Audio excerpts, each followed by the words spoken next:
ওকে, তো দেখো, আমরা তো তাড়াহুড়া করার আমাদের দরকার নেই, মোটামুটি স্পিডও থাকবে, পাশাপাশি হচ্ছে একেবারে ক্লিয়ার করে পড়বো।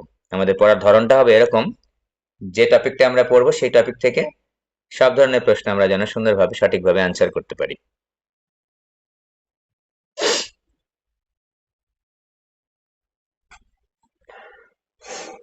স্থির তড়িৎ, স্থির তড়িৎ, ঠিক আছে। তো আমরা পরমাণুর গঠন সম্পর্কে আমাদের জানা আছে, পরমাণুর গঠন সম্পর্কে আমাদের জানা আছে যে পরমাণুর অভ্যন্তরে থাকে হচ্ছে নিউক্লিয়াস, আর নিউক্লিয়াসকে কেন্দ্র করে, হ্যাঁ, আবর্তন করে হচ্ছে কতগুলি কক্ষপথ হচ্ছে ইলেকট্রন, তাই তো। এবং আমাদের আরো জানা আছে পরমাণু গঠন সম্পর্কে যে পরমাণুতে, হ্যাঁ, ইলেকট্রন এবং প্রোটনের সংখ্যা সমান হয়। ইলেকট্রন এবং প্রোটনের সংখ্যা হচ্ছে সমান হয়। ইলেকট্রন হচ্ছে ঋণাত্মক চার্জ যুক্ত কণিকা আমরা জানি, আর প্রোটন হচ্ছে ধনাত্মক চার্জ যুক্ত কণিকা। তো প্রোটন আর নিউট্রন থাকে হচ্ছে কেন্দ্রে, প্রোটন হচ্ছে ধনাত্মক আর নিউট্রন হচ্ছে একেবারে তড়িৎ নিরপেক্ষ। তড়িৎ নিরপেক্ষ আমরা কখন বলি কোনো একটা পরমাণুকে? এই কারণেই বলি যে অভ্যন্তরে অর্থাৎ নিউক্লিয়াসে যে পরিমাণ প্রোটন আছে, হ্যাঁ, ইলেকট্রনও সমপরিমাণ ইলেকট্রন কোন পরমাণু তড়িৎ নিরপেক্ষ পরমাণুতে ওই কেন্দ্র করে আবর্তন করে, নিউক্লিয়াসকে কেন্দ্র করে আবর্তন করে। তাহলে একটা পরমাণু কেন তড়িৎ নিরপেক্ষ হয়? নিরপেক্ষ হওয়ার কারণ হচ্ছে প্রোটন সংখ্যা এবং ইলেকট্রন সংখ্যা হচ্ছে সমান থাকে, পজিটিভ চার্জ নেগেটিভ চার্জ সমান থাকে।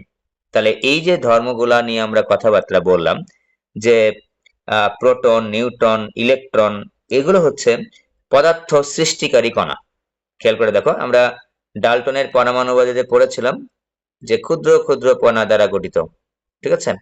তো তারপর ক্ষুদ্র ক্ষুদ্র যে কণা দ্বারা কোনো একটা বস্তু পদার্থ তৈরি, সেগুলোকে আমরা বলেছিলাম পরমাণু। পরমাণুকে পরবর্তীতে ভেঙে চুরে অনেক কিছু বের করা হয়েছে, অনেকগুলা কণিকা আমরা পেয়েছি। তার মধ্যে প্রত্যেকটা পরমাণুতে তিনটা কণিকা কিন্তু থাকে, ইলেকট্রন নিউট্রন এবং প্রোটন, ঠিক আছে, প্রত্যেকটা পরমাণুতে। তাই এইগুলোকে বলা হচ্ছে স্থায়ী মূল কণিকা। তাহলে এই যে স্থায়ী মূল কণিকাগুলা ইলেকট্রন নিউট্রন প্রোটন, এগুলোর যে বৈশিষ্ট্যমূলক ধর্ম প্রকৃতি, এগুলোকেই বলা হচ্ছে চার্জ। কিরকম? তো মনে করো প্রোটন আছে আমার সোডিয়ামে হচ্ছে 11টা, একটা একটা ইলেকট্রন সোডিয়াম থেকে যদি চলে যায়, তাহলে আমাদের প্রোটন সংখ্যা হবে হচ্ছে 10। প্রোটন সংখ্যা হচ্ছে 11, প্রোটন সংখ্যা 11, আর হচ্ছে ইলেকট্রন একটা চলে গেছে, ইলেকট্রন কোনো কারণে মনে করো চলে গেছে, ঠিক আছে, ইলেকট্রন হচ্ছে 10।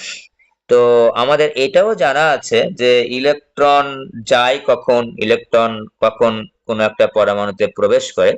সকল পরমাণুরই একটা, সকল মৌলের বলো সকল পরমাণুর বলো, একটা কিন্তু সাধারণ প্রবণতা আছে। কি সেটা হচ্ছে, মৌল সমূহের একটা সাধারণ প্রবণতা হচ্ছে ইলেকট্রন ত্যাগ করার মাধ্যমে অথবা ইলেকট্রন গ্রহণের মাধ্যমে একেবারে নিষ্ক্রিয় গ্যাসের কাঠামো লাভ করা বা অষ্টক পূর্ণ করা। মানে সে ডিপেন্ডেন্ট বা অধীন হয়ে থাকতে চায় না, স্বাধীন হয়ে থাকতে চায়, অর্থাৎ কাউকে ইলেকট্রন দিবেও না, কারো কাছ থেকে ইলেকট্রন নেবেও না, সাধারণ প্রবণতা। তাহলে ধাতু সমূহ সাধারণত সর্ববহিস্থ শক্তি স্তরে ধাতু সমূহের ইলেকট্রন সংখ্যা কম থাকে, একটি বা দুটি থাকে সাধারণত, ঠিক আছে। তো সোডিয়ামের 11টা ইলেকট্রন, একটা ইলেকট্রন সর্ববহিস্থ শক্তি স্তরে মানে 3 নাম্বার কক্ষপথে। তাহলে ওখান থেকে একটা ইলেকট্রন ত্যাগ করলেই কিন্তু সে নিকটবর্তী নিষ্ক্রিয় গ্যাস নিয়নের আকার লাভ করবে, ঠিক আছে। এবং যদি 11টা ইলেকট্রনকে যদি আরো 7টা ইলেকট্রন যুক্ত হয়, তাহলে হবে 18টা ইলেকট্রন। তখন নিষ্ক্রিয় গ্যাসের কাঠামো লাভ করবে হচ্ছে আর্গনের। জানা আছে আমাদের যে আর্গনের হচ্ছে ইলেকট্রন সংখ্যা হচ্ছে, প্রোটন সংখ্যা ইলেকট্রন সংখ্যা হচ্ছে 18। এখন এই যে 18টা, 7টা গ্রহণ করে আর গণের কাঠামো লাভ করা সহজ, নাকি হচ্ছে একটা ত্যাগ করে নিয়নের কাঠামো লাভ করা সহজ? অবশ্যই একটা ত্যাগ করে নিয়নের কাঠামো লাভ করা সহজ, অষ্টক পূর্ণ করা বা স্থিতিশীল হওয়া সম্ভব। তাই ধাতু সময়ের প্রবণতা তুমি দেখবা যে ইলেকট্রন ত্যাগ করার মাধ্যমে নিকটবর্তী নিষ্ক্রিয় গ্যাসের স্থায়ী কাঠামো লাভ করে। আবার অধাতু সমূহ, যেমন অধাতু যদি আমি কথা বলি, যে ক্লোরিন, ক্লোরিনের কতটা আছে? 17টা। একটা ইলেকট্রন গ্রহণ করলেই কিন্তু সে নিকটবর্তী নিষ্ক্রিয় গ্যাস আর্গনের স্থায়ী ইলেকট্রন কাঠামো ইলেকট্রনীয় কাঠামো লাভ করবে। আবার আবার এখান থেকে যদি 7টা ইলেকট্রন ত্যাগ করে ফেলে ক্লোরিন কোনোভাবে, তাহলে নিষ্ক্রিয় গ্যাস নিয়নের কিন্তু ইলেকট্রনীয় কাঠামো লাভ করতে পারবে। তো দেখো তো খেয়াল করে, একটা ইলেকট্রন গ্রহণের মাধ্যমে স্থায়িত্ব অর্জন করা সহজ নাকি 7টা ইলেকট্রন ত্যাগ করার মাধ্যমে? অবশ্যই একটা ইলেকট্রন গ্রহণ করার মাধ্যমে। তাই অধাতু সমূহের ইলেকট্রন আসক্তি বেশি থাকে, অর্থাৎ ইলেকট্রন গ্রহণ করা মানে আসক্তি, ইলেকট্রন গ্রহণ করার মাধ্যমে নিকটবর্তী নিষ্ক্রিয় গ্যাসের স্থায়ী কাঠামো স্থায়ী ইলেকট্রনীয় কাঠামো লাভ করে বা অর্জন করে। সিমিলারলি ধাতু সমূহের যেহেতু সর্ববহিস্থ শক্তি স্তরে একটা দুইটা ইলেকট্রন থাকে, এগুলো ত্যাগ করার মাধ্যমে হচ্ছে নিকটবর্তী নিষ্ক্রিয় গ্যাসের স্থায়ী ইলেকট্রনীয় কাঠামো অর্জন করে। ফলে এই প্রবণতা থেকেই কিন্তু পরমাণু তড়িৎগ্রস্ত হয়ে পড়ে। ঠিক আছে, মনে করো একটা বস্তুকে আর একটা বস্তুর কাছে নিয়ে এসে ঘর্ষণ করলে, যেমন ইবোনাইট তারপর ফ্লানেল কাপড় পরস্পরকে ঘর্ষণ করলে কি হবে? যার ইলেকট্রন আসক্তি বেশি সে ইলেকট্রন গ্রহণ করে ঋণাত্মক চার্জে চার্জিত হবে, আর যার ইলেকট্রন আসক্তি কম সেটা ইলেকট্রন দিচ্ছে সে কিন্তু ত্যাগ করার মাধ্যমে ধনাত্মক চার্জে চার্জিত হবে। কিরকম? এই যে আমরা যেটা দেখেছি যে সোডিয়ামের 11টা প্রোটন আছে, সোডিয়ামের 11টা ইলেকট্রন আছে, 11টা প্রোটন এবং 11টা ইলেকট্রনের চার্জ পজিটিভ এবং নেগেটিভ একে অপরকে তড়িৎ নিরপেক্ষ করে তোলে। কিন্তু যখন একটা ইলেকট্রন চলে গেছে, প্রোটন সংখ্যা কিন্তু 11টাই আছে, ইলেকট্রন সংখ্যা হয়েছে 10।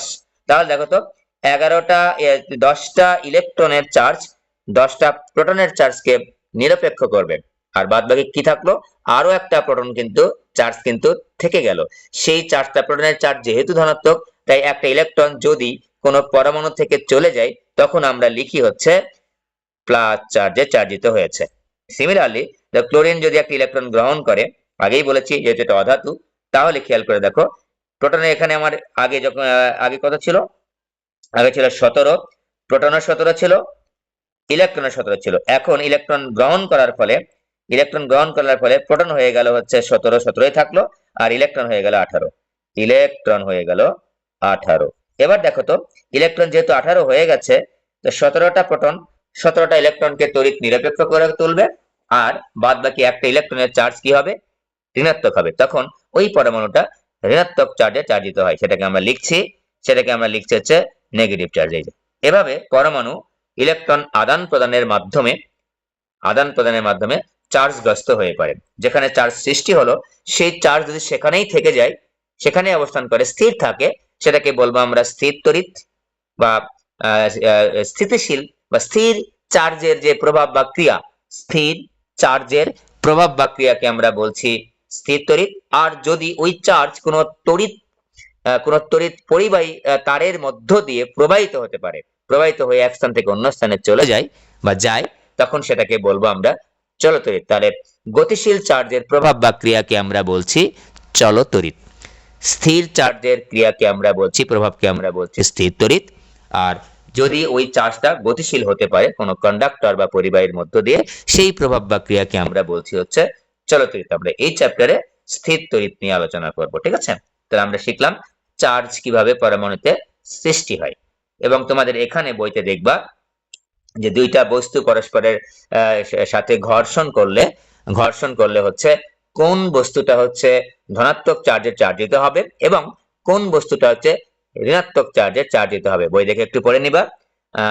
তো আগেই বলে নিলাম, যার ইলেকট্রন আসক্তি বেশি সে ইলেকট্রন গ্রহণ করে ঋণাত্মক চার্জে চার্জিত হবে, আর যার ইলেকট্রন আসক্তি কম, দুইটা বস্তুর মধ্যে যে দুটো আমি ঘর্ষণ করছি পরস্পরের মধ্যে, তাদের মধ্যে যার ইলেকট্রন আসক্তি কম সে ইলেকট্রন ত্যাগ করে ধনাত্মক চার্জে চার্জিত হবে। এখানে তোমাদের বইয়ে দু একটা উদাহরণ দেওয়া আছে, একটু দেখে নেবো আমরা। হ্যাঁ, এই গেল আমাদের স্থির তড়িৎ সম্পর্কে ধারণা এবং চার্জ সম্পর্কে ধারণা। চার্জের সংজ্ঞাটা এভাবে দেওয়া হয় যে এই যে পদার্থ সৃষ্টিকারী কণা কোনটা, সাধারণত আমরা ইলেকট্রন নিউট্রন প্রোটনই বলে থাকি, কারণ সকল মৌলের পরমাণুতে এই 3টা স্থায়ী মূল কণিকা পাওয়া যায়।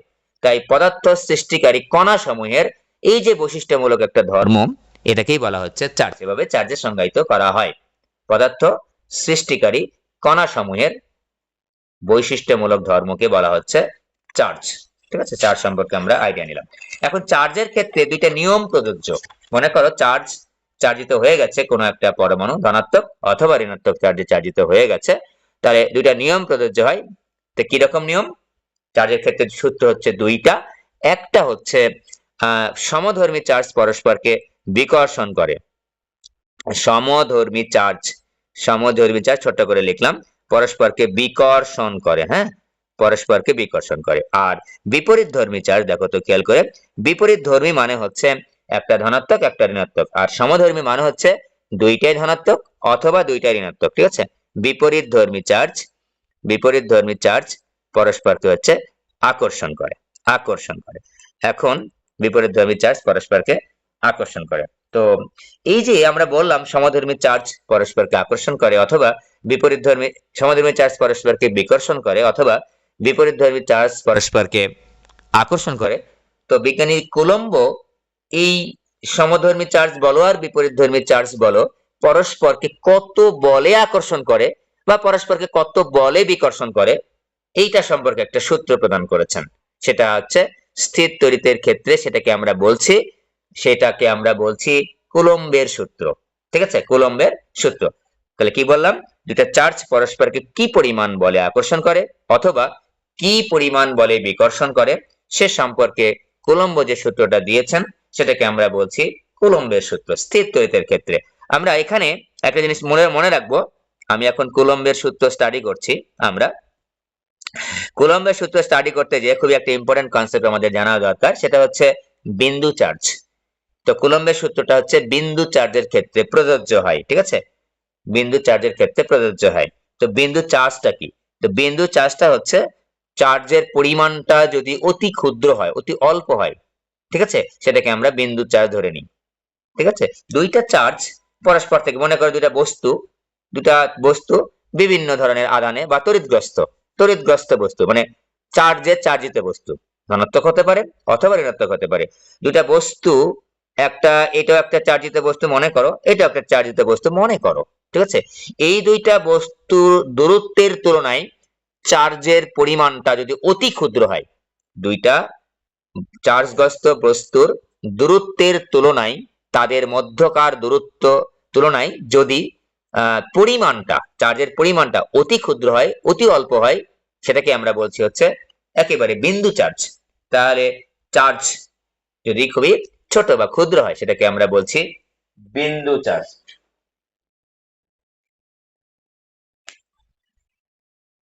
কোন একটা চার্জিত বস্তু একেবারেই ক্ষুদ্র হলো, সেই বস্তুর চার্জকে আমরা বলছি বিন্দু চার্জ।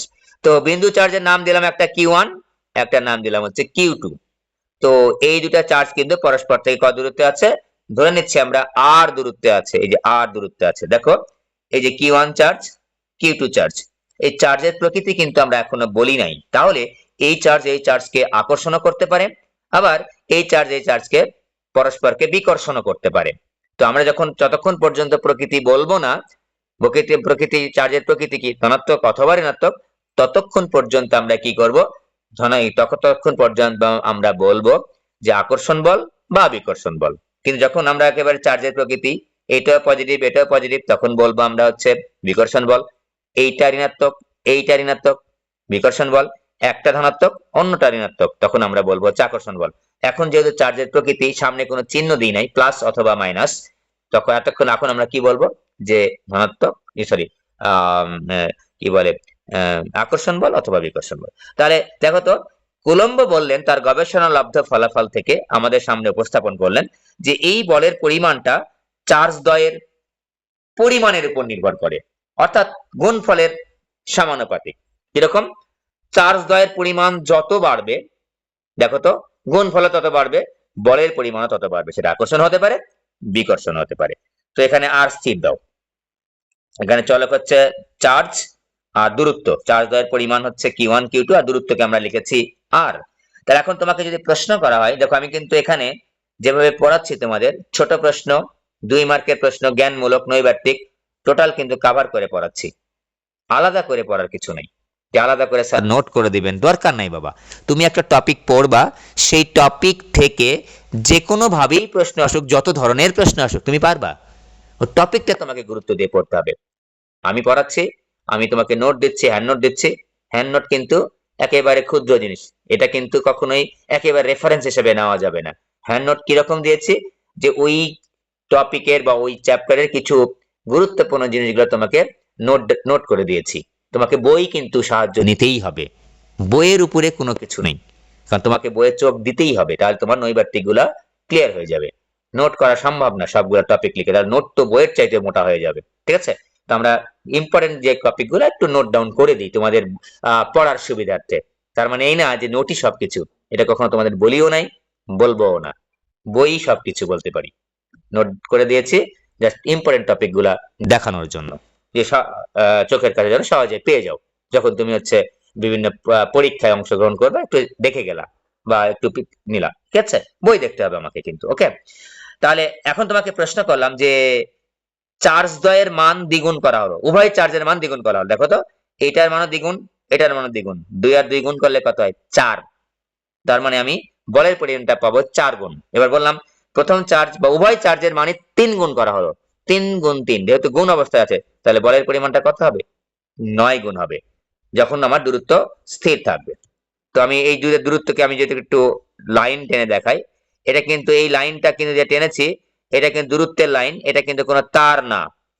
এইটা এবং এইটা দুইটা চার্জ আছে আর দূরত্বে, এই লাইন টেনেছি কি একটা সংযোগ রেখা দাগিয়েছি, এটা কিন্তু কোনো তার না, পরিবাহী বা অপরিবাহী কোনো তার কিন্তু না। এবার খেয়াল করো, উনি আরো বললেন যে প্রপোর্শনাল টু 1 ভাগ আর স্কয়ার, যখন হচ্ছে Q1 এবং Q2 স্থির। Q1 Q2 হচ্ছে স্থির, স্থির মানে এটা মান পরিবর্তন করছি না আমরা। তো Q1 এবং Q2 এর মান পরিবর্তন করছি না, কিন্তু দূরত্ব পরিবর্তন করছি। দূরত্ব পরিবর্তন করলে বলের মানও পরিবর্তন হবে। কিভাবে পরিবর্তন হবে? ব্যস্তানুপাতে পরিবর্তন হবে। কিরকম ব্যস্তানুপাতিক? দূরত্বের বর্গের ব্যস্তানুপাতিক, ঠিক আছে। এবার তোমাকে প্রশ্ন করছি যে বল, ভালো করে খেয়াল করবা, এগুলোই কিন্তু নৈর্ব্যক্তিক আকারে ঘুরিয়ে পেয়েছি এবং অ্যাডমিশন টেস্ট গুলোতে আসে, ঠিক আছে। দূরত্ব দ্বিগুণ করলাম, বল কত গুণ হবে? দেখো তো, দূরত্ব কোথায় আছে? নিচে আছে, 2 এর উপর স্কয়ার করলে হয় কত? 4। তাহলে বল কত গুণ হবে? 1 এর 4। খেয়াল করে দেখো, যত দূরত্ব বাড়বে বলের পরিমাণ তত কমবে, যত দূরত্ব কমবে বলের পরিমাণ তত বাড়বে। এই কমা বা বাড়া, ছোট বা কি ছোট বা বড়, এগুলো বুঝতে পারলে কিন্তু অনেকগুলো নৈর্ব্যক্তিক কিন্তু তোমার কভার হয়ে যাবে একেবারে কারেক্ট ভাবে, সঠিক ভাবে, ওকে। তাহলে এখন আমি তোমাকে বললাম যে বল আমি দ্বিগুণ করতে চাই, দূরত্ব কত গুণ করতে হবে। এইবার কিন্তু উল্টাটা করেছি, দেখো খেয়াল করো, আমি 2 দিয়ে করছি, যে দূরত্ব দ্বিগুণ করলে বল কত গুণ হবে? 1 এর 4, 1 এর 4। দূরত্ব দেখো তো বাড়াইছি, তাহলে বল তো কমে যাবে, তাহলে কমে গেলে কি আমি 4 গুণ বলবো নাকি 1 এর 4 গুণ বলবো? অবশ্যই 1 এর 4 গুণ বলবো। কমে গেলে কখনো 4 গুণ হয় না, বেড়ে গেলে 4 গুণ হয়, ঠিক আছে। এবার বললাম দূরত্ব, খেয়াল করবা কথাটা সংক্ষিপ্ত ভাবে, মানে মনে রাখো, এগুলো তো অঙ্ক আকারে তুমি করতে পারবা না, কারণ তোমার নৈর্ব্যক্তিকের জন্য আমি পড়াচ্ছি। অল্প সময়ের মধ্যে 10 সেকেন্ড 15 সেকেন্ডের মধ্যে তুমি সিদ্ধান্ত নিতে হবে তোমার কোনটা উত্তর হবে সঠিকভাবে। দেখো বললাম যে দ্বিগুণ, দ্বিগুণ এবং অর্ধেক, কথাটার মধ্যে কিন্তু 2 আছে। দ্বিগুণ মানে 2 গুণ, আর অর্ধেক মানে কি 1 এর 2 গুণ, 1 ভাগ 2 গুণ। তো দ্বিগুণ বলুক আর অর্ধেক বলুক, দূরত্বের কথা বলছি। তো দ্বিগুণ 2, অর্ধেক 1 এর 2, 2 এর উপর আগে স্কয়ার করে নিবা, 2 এর উপর আগে স্কয়ার করে নিবা, কারণ দূরত্বের উপর স্কয়ার করা আছে। দূরত্ব দ্বিগুণ অথবা দূরত্ব 1 এর 2 গুণ, স্কয়ার করলাম, 2 এর উপর স্কয়ার করে 4 হয়ে গেল।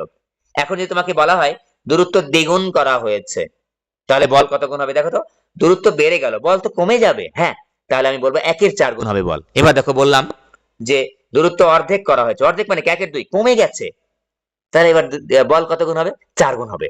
দূরত্ব কমে গেছে, বল 4 গুণ হবে, ঠিক আছে। এই যে কম বা বেশি ভেরি ভেরি ইম্পর্টেন্ট কিন্তু তোমার ছোট সময়ে সিদ্ধান্ত নেওয়ার জন্য, ছোট সময়ে সঠিক সিদ্ধান্ত নেওয়ার জন্য, ঠিক আছে। তো এই দুইটাকে যদি আমরা একত্রে করি, আমি একটু লিখে দিবনি পরে, যে বল কত গুণ হলে কত গুণ হবে। উল্টাটাও আমি প্রশ্ন করব, কিন্তু নিজেরা একটু চিন্তা করে সুন্দরভাবে বুঝে বুঝে পড়বা, ঠুটস্থ করে চলে যাবে না, ঠিক আছে। F is proportional to Q1 Q2 divided by R square. তো এখানে সকলেই পরিবর্তনশীল, তো F is equal to C দিলাম, হ্যাঁ, Q1 Q2 divided by হচ্ছে R square। এটা গেল আমাদের কুলম্বের সূত্র। তো এইটার নাম হচ্ছে কুলম্বিক কনস্ট্যান্ট বা কুলম্ব ধ্রুবক, কুলম্ব ধ্রুবক। আর এই বলের নাম হচ্ছে স্থির তড়িৎ বল বা কুলম্ব বল। আমরা যখন কুলম্ব বল বলবো তখন ধরে নেব আমরা দুটা চার্জের মধ্যকার স্থির তড়িৎ বল, দুটা চার্জের মধ্যকার স্থির তড়িৎ বল। স্থির তড়িৎ বল কেন বলছি খেয়াল করে দেখো তো, দেখো তো এই চার্জ এবং এই চার্জ পরস্পর থেকে আর দূরত্বে আছে। এই চার্জ দুটা কি কোনো তারের মধ্য দিয়ে এক স্থান থেকে অন্য স্থানে প্রবাহিত হচ্ছে? না, প্রবাহিত হচ্ছে না। সুতরাং অবশ্যই এটা স্থির তড়িৎ বল, স্থির আছে চার্জ দুইটা। এই যে এই আমি যদি একটু এ পজিশন আর বি পয়েন্ট দেখাই, এ বিন্দুতে এবং বি বিন্দুতে দুটো চার্জ কিন্তু স্থির অবস্থায় আছে। তাহলে এই দুটো চার্জের মধ্যকার বলকে আমরা বলতেছি স্থির তড়িৎ বল। ঠিক আছে, তো কুলম্বিক ফোর্স বা হচ্ছে ইলেকট্রোস্ট্যাটিক ফোর্স, স্থির তড়িৎ বল। কুলম্ব ধ্রুবক এটার নাম। হ্যাঁ, এটার নাম হচ্ছে কুলম্ব ধ্রুবক।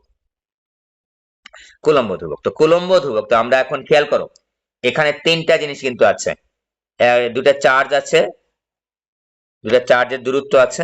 খেয়াল করে দেখো এই এ বিন্দু এবং বি বিন্দুতে দুটা চার্জ স্থাপন করা হয়েছে, একটার নাম Q1, একটার নাম হচ্ছে Q2, এবং কত দূরত্বে স্থাপন করা হয়েছে? আর দূরত্বে স্থাপন করা হয়েছে। তো প্রশ্ন হচ্ছে যে এই এ বিন্দু এবং বি বিন্দুতে যে দুটা চার্জ আছে সেই দুটা চার্জ কোন মাধ্যমে আছে? বায়ু মাধ্যমে, পানি মাধ্যমে, বা হচ্ছে কেরোসিন মাধ্যমে, নাকি কাঠ মাধ্যমে, নাকি রাবার মাধ্যমে? জানি না আমি। তাহলে এই মাধ্যমের প্রকৃতির উপর নির্ভর করে এই দুটা চার্জের মধ্যবর্তী বলটা কি রকম হবে, এই দুটা চার্জের মধ্যবর্তী স্থির তড়িৎ বলটা কি রকম হবে। বুঝতে পেরেছ? এটার কিন্তু উপর নির্ভর করে।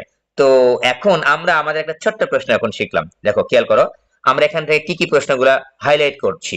একটা প্রশ্ন হচ্ছে কি বলে চার্জ কাকে বলে, তারপর হচ্ছে 2 নম্বর হচ্ছে কুলম্বের সূত্রটি লিখবো আমরা, তারপর 3 নম্বর হচ্ছে এই কুলম্ব বলটা কি কি বিষয়ের উপর নির্ভর করে। খেয়াল করে দেখো কুলম্ব বলের নির্ভরশীলতা এক, এই দেখো সূত্র দেখে দেখে বলছি, চার্জ দ্বয়ের পরিমাণের উপর, চার্জ দ্বয়ের পরিমাণের উপর, চার্জ দ্বয়ের মানের উপর, মানের উপর। দেখো চার্জ দ্বয়ের মান যত বড় হবে কুলম্ব বলের মানও তত বড় হবে, চার্জ দ্বয়ের মান যত ছোট হবে কুলম্ব বলের মানও তত ছোট হবে। 2 নাম্বার চার্জ দ্বয়ের দূরত্বের উপর, ছোট করে লিখলাম, দূরত্বের উপর, দূরত্বের উপর নির্ভর করে। এবং 3 নাম্বার পয়েন্টটা খুবই ইম্পর্টেন্ট, চার্জ দ্বয় যে মাধ্যমে অবস্থিত সেই মাধ্যমের প্রকৃতির উপর, আমি সংক্ষেপে লিখলাম। হ্যাঁ, মাধ্যমের প্রকৃতির উপর, মাধ্যমের প্রকৃতির উপর। ওকে, মাধ্যমের প্রকৃতির উপর।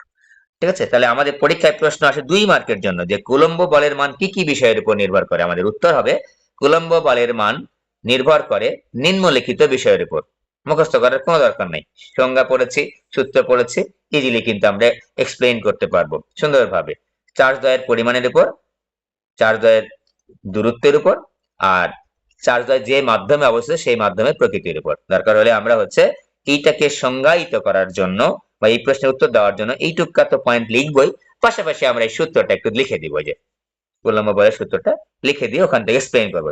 আমাদের সুন্দর হবে, প্রশ্নের মানটা সুন্দর হবে, উত্তরের মানটা সুন্দর হবে। ওকে, এই গেল। তাহলে এই কুলম্ব ধ্রুবক এটা সি। তো এই কুলম্ব ধ্রুবক দেখো তো আমি বললাম যে দুটা চার্জ, দুটা বিন্দু চার্জ নির্দিষ্ট দূরত্বে স্থাপিত আছে, নির্দিষ্ট দূরত্বে স্থাপিত আছে। এই যে আর দূরত্বে Q1 এবং Q2 চার্জটা স্থাপিত আছে। এখন এইটার চার্জের মনে করো পরিমাণ আমি পরিবর্তন করব না, এবং চার্জের মধ্যবর্তী দূরত্ব আমি পরিবর্তন করব না। তাহলে যেহেতু মাধ্যমের প্রকৃতির উপর নির্ভর করে চার্জ দ্বয়ের মধ্যবর্তী বলের পরিমাণ, তাহলে এই মধ্যবর্তী মাধ্যম কি আছে তার উপর কিন্তু নির্ভর করবে। তাহলে আমরা কি বলতে পারি না, এই কুলম্ব ধ্রুবকের মানটা যেহেতু চার্জের মনে কর ধরে নিচ্ছি Q1 Q2 আর এগুলো চেঞ্জ করব না, তাহলে এই কুলম্ব ধ্রুবকের মানটা কার উপর নির্ভর করবে? অবশ্যই মাধ্যমের উপর নির্ভর করবে, অবশ্যই মাধ্যমের প্রকৃতির উপর নির্ভর করবে। যে তাহলে এইটা দেখো তো কুলম্ব ধ্রুবকের মানটা লেখা হয় শূন্য মাধ্যমের ক্ষেত্রে, শূন্য মনে করো চার্জ দ্বয় শূন্য মাধ্যমে আছে, শূন্য মাধ্যমে কুলম্ব ধ্রুবকের মানটা লেখা হয় 1/4 পাই এপসিলন নট। এটা এপসিলন নট, কিন্তু এপসিলন নটটা কি? এটা হচ্ছে শূন্য স্থানে ভেদন যোগ্যতা, শূন্য স্থানে, শূন্য স্থানে ভেদন যোগ্যতা। আমি দেখাচ্ছি এটার সংজ্ঞা, ভেদন যোগ্যতা। ঠিক আছে, শূন্য স্থানে ভেদন যোগ্যতা। তো খেয়াল করে দেখো শূন্য স্থানে ভেদন যোগ্যতা, শূন্য স্থানে ভেদন যোগ্যতা। ওকে, এখন এইটা মনে করো অন্য মাধ্যমে আমি নিয়ে যাচ্ছি, অন্য মাধ্যমে, এটা শূন্য মাধ্যম লিখলাম। তো এই দুইটা চার্জ এবার দেখো তো ওই দুইটা চার্জই এখন ওই সেম দুইটা চার্জ সেম দূরত্বে অন্য মাধ্যমে আছে, অন্য মাধ্যমে আছে, অন্য মাধ্যমে আছে। অন্য মাধ্যম বলতে আমরা বোঝাচ্ছি শূন্য মাধ্যম ছাড়া অন্য কোনো মাধ্যম। তাহলে দেখো তো সেম দূরত্বে আছে, সেম চার্জ, ঠিক আছে, সেম দুইটা চার্জ Q1 এবং Q2 সেম দূরত্বে আছে অন্য মাধ্যমে, তখন আমরা এই কুলম্ব ধ্রুবক লিখবো হচ্ছে 1/4 পাই এপসাইলন নট, আর লিখবো না, এপসাইলন লিখবো। এই এপসাইলনটা হচ্ছে ভেদন যোগ্যতা, মাধ্যমের ভেদন যোগ্যতা, ভেদন যোগ্যতা। এখন আর শূন্য মাধ্যম আমরা বলবো না, মাধ্যমের ভেদন যোগ্যতা, মাধ্যমের, হ্যাঁ, মাধ্যমের ভেদন যোগ্যতা। ওকে, মাধ্যমের ভেদন যোগ্যতা। তাহলে এখন খেয়াল করে দেখো যে এইটা অন্য মাধ্যম, অনেক তো হাজারো মাধ্যম আছে, তাই না, অনেক অসংখ্য মাধ্যম আছে, কিন্তু এখানে আমি একটা উল্লেখ করে বলেছি একটাই, সেটা হচ্ছে শূন্য মাধ্যম, আর অন্য যে কোনো মাধ্যম। তো শূন্য মাধ্যম হিসাব নিকাশ করে দেখা গেছে যে এপসিলন নটের মান হচ্ছে, এপসিলন নটের মান হচ্ছে 8.854 গুণ 10⁻⁻12 coulomb square per newton per metre square, ঠিক আছে। এবং 1/4 পাই এপসিলন নট হিসাব নিকাশ করলে এই মানটা যদি আমি বসিয়ে হিসাব নিকাশ করি, এই যে এপসিলন নটের মানটা, তাহলে 1/4 পাই এর মান আমাদের জানা আছে, তাহলে আমরা পাবো 9 গুণ 10⁻9। এটার একক কি হবে, আলাদা, উল্টা হবে। তাহলে আমি কি লিখবো, newton metre square per coulomb square. এই পুরাটার নাম হচ্ছে কুলম্ব ধ্রুবক শূন্য মাধ্যমে, এই পুরাটার নাম হচ্ছে কুলম্ব ধ্রুবক শূন্য মাধ্যমে, আর এটার হচ্ছে শূন্য মাধ্যমে ভেদন যোগ্যতা। দেখো তো শূন্য মাধ্যমে পুরা কুলম্ব ধ্রুবকের নাম কি, 1/4πε0। তোমাদের পরীক্ষায় প্রশ্ন আসে কুলম্ব ধ্রুবকের মান শূন্য মাধ্যমে কত, আমাদের উত্তর হবে 9 গুণ 10⁹ ইন্টু এককটা হচ্ছে newton metre square per coulomb square. একটু মনে রাখি, এইটাও কিন্তু পরীক্ষায় নৈর্ব্যক্তিক আকারে আসে যে শূন্য স্থানে ভেদন যোগ্যতার মান কত এইটা, এবং এটার এককও কিন্তু আছে। আমাদের এই এককটা মনে রাখা একটু সহজ, এই যে যে 1/4 পাই এপসিলন নট, এই পুরাটার একক হচ্ছে newton metre square per coulomb square. দেখো তো এখানে 1/4 পাই এপসিলন নট আছে, 4 পাই এর তো কোনো একক নাই, 1 ভাগ এই যে এপসিলন নট, 1 ভাগ এপসিলন নটের একক যদি newton metre square per coulomb square হয়, তাহলে শুধু এপসিলন নটের একক কি হবে, উল্টাটা। তাহলে newton metre square per coulomb স্কয়ারকে উল্টা করলে কি হবে, কুলম স্কয়ার, এই যে কুলম স্কয়ার, এখানে মাইনাস ছিল এখানে প্লাস, এখানে প্লাস ছিল এখানে মাইনাস, এখানে প্লাস ছিল এখানে মাইনাস। যেটা যেভাবে তোমার মনে রাখতে সুবিধা সেভাবে মনে রাখবা। আমি মনে রেখেছি এভাবে যে কুলম্ব ধ্রুবকের মান একক হচ্ছে newton metre square per coulomb square, অতএব ভেদন যোগ্যতার একক হচ্ছে coulomb square per newton per metre square. 2-3 বার মুখে উচ্চারণ করলেই এটা মনে হয়ে যাবে, ঠিক আছে। তাহলে আমরা দুটা জিনিস পেলাম, যেহেতু মাধ্যমের প্রকৃতির উপর বলের পরিমাণটা দুটা চার্জের নির্ভর করছে, তাহলে শূন্য মাধ্যমে এই কুলম্ব ধ্রুবকের মানটা হবে এরকম, আর অন্য মাধ্যম হবে এরকম। তাহলে খেয়াল করে দেখো তো, যেহেতু দুইটা একই চার্জ একই দূরত্বে আমার বর্তমান আছে, আমি স্থাপন করেছি একটা শূন্য মাধ্যমে একটা অন্য মাধ্যমে, বলের পরিমাণ যেহেতু ভিন্ন হবে, ঠিক আছে, বলের পরিমাণ যেহেতু ভিন্ন হবে, সেহেতু এই যে বলের পরিমাণ ভিন্নতা, এই ভিন্নতার দুই ক্ষেত্রে দুইটা বল আমরা পাবো। এই দুইটা বলের অনুপাতকে আরো একটা প্যারামিটার দ্বারা স্থির তড়িৎ বিজ্ঞানী প্রকাশ করায়, তার নাম হচ্ছে তড়িৎ মাধ্যমাঙ্ক। খুবই ইম্পর্টেন্ট, তড়িৎ মাধ্যমাঙ্ক, তড়িৎ মাধ্যমাঙ্ক বা পরাবৈদ্যুতিক ধ্রুবক, পরাবৈদ্যুতিক, পরাবৈদ্যুতিক ধ্রুবক, ঠিক আছে, পরাবৈদ্যুতিক ধ্রুবক। ওকে, এই তোমাদের কেটে গেলে আরো একটা লিঙ্ক দিব, একটু বেশি করে পড়তে হবে, এখন তো তোমাদের পড়াশোনার চাপ বেসিক্যালি কলেজের জন্য কম, একটা দুটা করে ক্লাস হচ্ছে, খেলাধুলায় তোমাদেরকে যথেষ্ট সময় নিচ্ছে, খেলাধুলার দরকার আছে, অ্যানুয়াল স্পোর্টস চলছে, তাই পড়াশোনার গতিটা একটু মানে তোমাদের নিজেদের পড়ানোর গতিটা একটু বাড়িয়ে নিতে হবে, এই সময়টা কাজে লাগাইতে হবে, নিজেকে একটু কাভার করে ফেলো, যেগুলো আমরা একটু পিছিয়ে ছিলাম সেগুলো একটু কাভার করে ফেলবো। পরাবৈদ্যুতিক ধ্রুবক বা হচ্ছে তড়িৎ মাধ্যমাঙ্ক, তো আগেই বললাম, আমি আরো একবার যদি দাগিয়ে নিই, যে এখানে Q1 চার্জ, এখানে Q2 চার্জ, আর দূরত্ব আছে, মনে করো এফ বলে পরস্পরকে পরস্পরকে আকর্ষণ বা বিকর্ষণ করছে, নাম দিলাম হচ্ছে শূন্য মাধ্যম, নাম দিলাম হচ্ছে শূন্য মাধ্যম। তাহলে দেখো তো বলের পরিমাণটা কি হবে, 1/4πε0 Q1 Q2 ডিভাইড বাই হচ্ছে আর স্কয়ার। শূন্য মাধ্যমে বলের পরিমাণটা এরকম হবে, যে ঠিক আছে। এবার দেখো তো আমরা বলছি যে এটা শূন্য মাধ্যমে রাখবো না, আমরা এই দুইটা চার্জকেই আমরা সেম দূরত্বে অন্য মাধ্যমে রাখবো, অন্য মাধ্যমে রাখবো, ঠিক আছে। এই যে Q1 charge Q2 charge same দুইটা চার্জ আমরা আর দূরত্বে রাখবো, কিন্তু অন্য মাধ্যমে রাখতে চাচ্ছি, অন্য যে কোনো মাধ্যমে রাখতে চাচ্ছি, ঠিক আছে, অন্য মাধ্যম, অন্য মাধ্যম।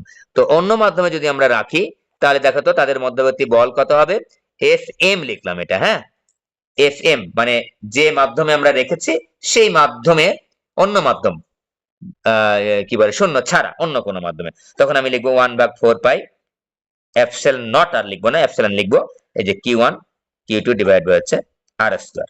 তাহলে এই বলের পরিমাণ আর এই বলের পরিমাণটা কিন্তু সেম সেম না, এই দুইটা বলের অনুপাতকেই বলা হচ্ছে পরাবৈদ্যুতিক ধ্রুবক কে, K is equal to F divide by F M. খেয়াল করবো আমরা এই সংজ্ঞা দিতে যে এই শূন্য মাধ্যমের বলটা কিন্তু উপরে রাখতে হচ্ছে, শূন্য মাধ্যমের বলটা কিন্তু উপরে থাকবে, শূন্য মাধ্যমে বল, এটা আবার নিচে দিলে কিন্তু হবে না। শূন্য মাধ্যমে বল আমি ছোট করে লিখলাম, আর অন্য মাধ্যমে বল, শূন্য মাধ্যমে বল আর অন্য মাধ্যমে বল লিখলে হবে না কিন্তু, এটা কন্ডিশনাল, শূন্য মাধ্যম কন্ডিশনাল, অন্য মাধ্যম গুলো কিরকম কন্ডিশনাল, এখানে যে দুটা চার্জ রেখেছি আর দূরত্বে শূন্য মাধ্যমে, ওই দুইটা চার্জকেই আবার অন্য মাধ্যমে একই দূরত্বে রাখলে যে বলটা পাবো, খেয়াল করে দেখো আমি এই বল আর এই বলটা তুলনা করতে চাচ্ছি, তাহলে চার্জও একই রকম হতে হবে, দূরত্ব একই রকম হতে হবে, তবেই তো আমরা তুলনা করতে পারবো। তাহলে আমরা কি লিখছি, এটার পরিচয় কি, এফ এর পরিচয় হচ্ছে শূন্য মাধ্যমে দুটি চার্জের মধ্যবর্তী বল, আমি ছোট করে এখানে বল লিখেছি, শূন্য মাধ্যমে দুটি চার্জের মধ্যবর্তী বল এবং এই যে এবং নিচেরটা বলবো এবার, অন্য মাধ্যমে ওই দুটি চার্জের একই দূরত্বে, ওই দুটি চার্জের একই দূরত্বে, ওই দুটি চার্জের একই দূরত্বে, মানে এখানে শূন্য মাধ্যমে যে দুটা বল নিচ্ছি আমি, যে দুটা চার্জের মধ্যবর্তী বল নিচ্ছি, ওই দুটা চার্জেরই সেম দূরত্বে অন্য মাধ্যমে বল নিব, তাহলে যে অনুপাতটা পাবো সেই অনুপাতটাকেই বলবো আমরা পরাবৈদ্যুতিক ধ্রুবক। খেয়াল করো খুব ইম্পর্টেন্ট কিন্তু এটা। তো আমি যদি ভাগ করে দিই 1/4 pi epsilon nought Q1 Q2 divide by R square divide by হচ্ছে 1/4 pi epsilon Q1 Q2 divide by R square, মান যদি বসায় দিই তাহলে আমরা পাচ্ছি কি, তাহলে আমরা পাচ্ছি এপসিলন ভাগ হচ্ছে এপসিলন নট, এপসিলন ভাগ হচ্ছে এপসিলন নট, তাহলে কে ইজ ইকুয়াল টু দুটা বলা যায়, এইটা কিন্তু সংজ্ঞা দিব না আমরা, সংজ্ঞা কিন্তু ফান্ডামেন্টাল এটাই দিব, প্রথমে তো ওখান থেকে এটা আসছে, তাই আমি এইটা সংজ্ঞা দিব, কিন্তু এটা জেনে থাকবো আমরা, অবশ্যই এটাও আমি জেনে থাকতেই হবে না, এবার ঠিক আছে। তো এটার নাম কি, মাধ্যমের ভেদনযোগ্যতা, আর এটার নাম কি, শূন্য মাধ্যমের ভেদনযোগ্যতা, মাধ্যমের ভেদনযোগ্যতা, শূন্য মাধ্যমের ভেদনযোগ্যতা। তাহলে আমরা কি বলতে পারি না যে মাধ্যমের ভেদনযোগ্যতা এবং শূন্য মাধ্যমের ভেদনযোগ্যতার অনুপাতকেও কি বলা হয়, পরাবৈদ্যুতিক ধ্রুবক বা হচ্ছে তড়িৎ মাধ্যমাঙ্ক বলা হয়। সংজ্ঞা আকারে এটা লিখবো না পরীক্ষায় আসলে, আমরা এইটা লিখবো, ফান্ডামেন্টালটা লিখবো, মৌলিকটা লিখবো, দুটি চার্জের শূন্য মাধ্যমে বল এবং অন্য মাধ্যমে ওই দুটি চার্জের মধ্যবর্তী একই দূরত্বে বলের অনুপাতকে বলা হচ্ছে তড়িৎ মাধ্যমাঙ্ক, ঠিক আছে। এটা এখান থেকে আমি যদি বলি epsilon not, epsilon is equal to কত, কি এপসিলন, ঠিক আছে। তাহলে আমি যখন আমার এখানে দেখো তো এপসিলন এর মান বসাতে হবে, দেখো এই যে কে এপসিলন নট বসালে হয়ে যাবে।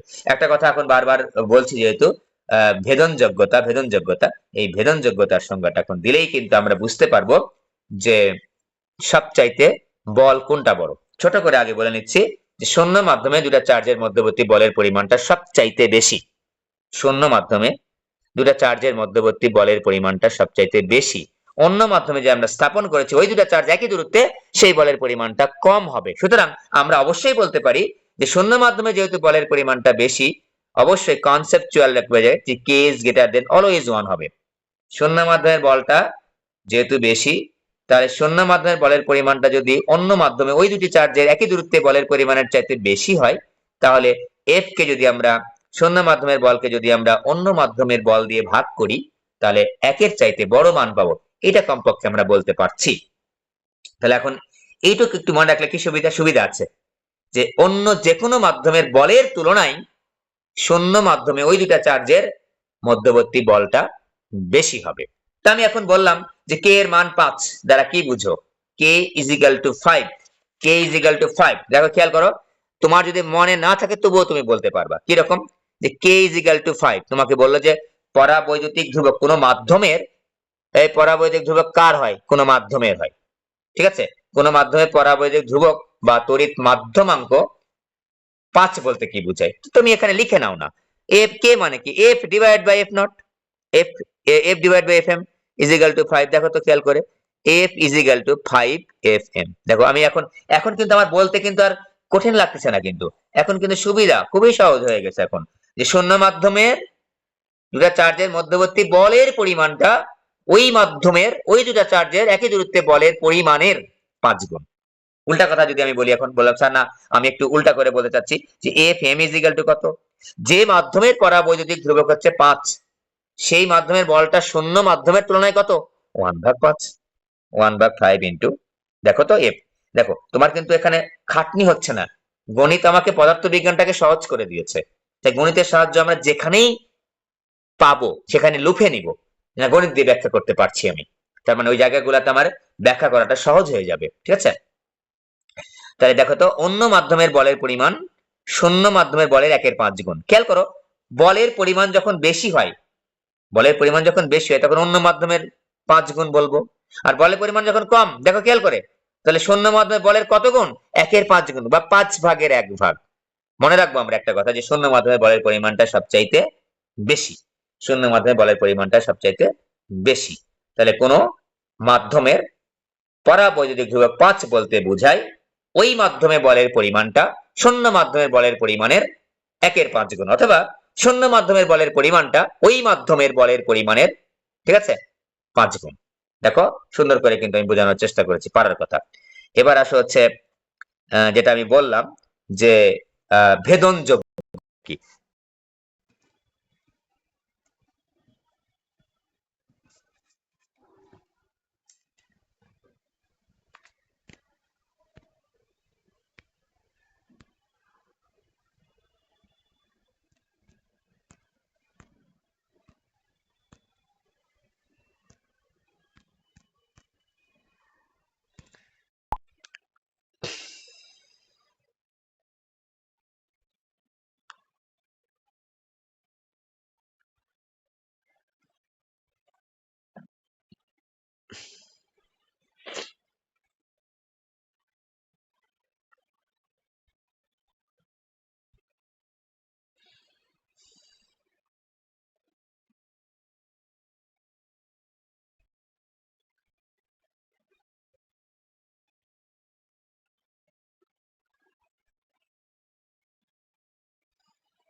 দেখো একেবারে সহজ করে বলেছি, যতটুকু পড়েছি আমার মনে হয় যে এখনই পড়াগুলো কমপ্লিট হয়ে যাওয়ার কথা।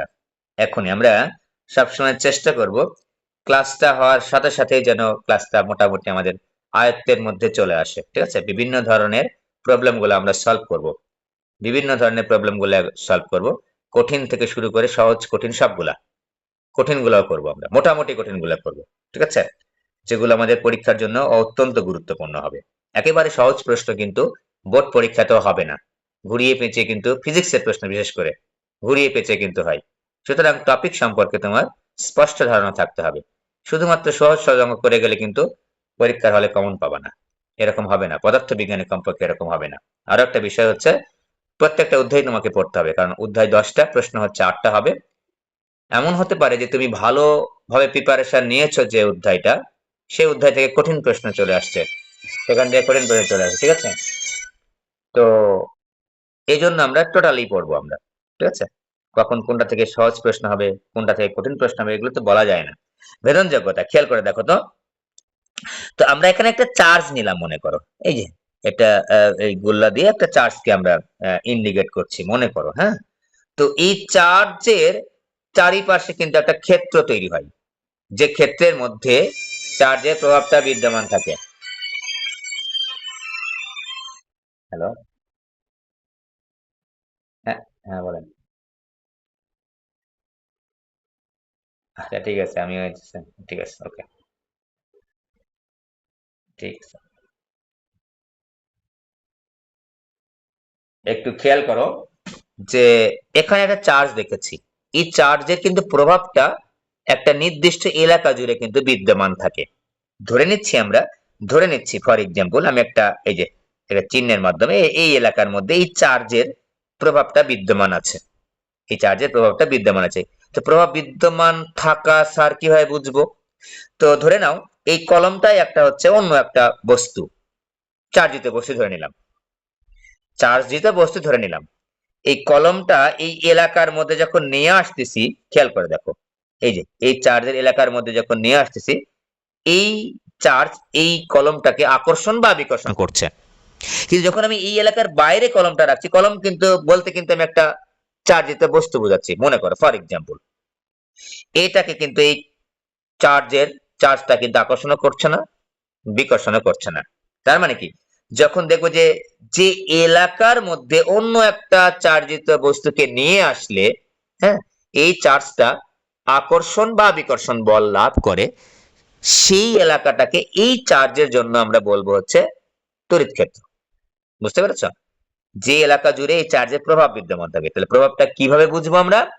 ওই এলাকার মধ্যে অন্য একটা চার্জিত বস্তুকে নিয়ে আসলে এই বস্তুটা আকর্ষণ বা বিকর্ষণ বল অর্জন করে। আর এই এলাকার বাইরে যদি কোনো একটা চার্জকে আমি স্থাপন করি, তাহলে ওই চার্জের উপরে এই চার্জের কোনো প্রভাব নাই, অর্থাৎ আকর্ষণ বা বিকর্ষণ বল অর্জন করতে পারে না। এখন প্রশ্ন হচ্ছে স্যার, এই চার্জটার তড়িৎ ক্ষেত্র এই পর্যন্ত যেটা দেখিয়েছেন আপনি, এই পর্যন্তই কেন?